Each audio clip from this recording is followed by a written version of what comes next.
no bairro São Luís. Um grande clube chamado Barrocos, com título de campeão. Nascido em 1990 no bairro São Luís.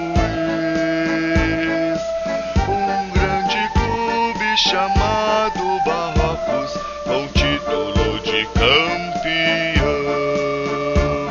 Os mulambentos chegaram e com o clube fecharam, formando assim uma família temida em toda a região.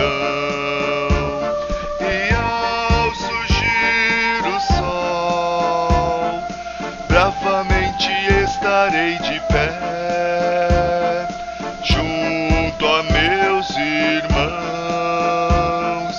Uma batalha terei, 90 minutos de guerra vou ter, e o orgulho de um gigante defender.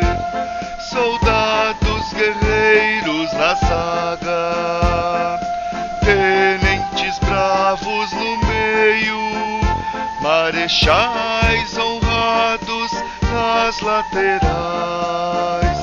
O ataque é fulminante e veloz, e o capitão, comandante desta nação.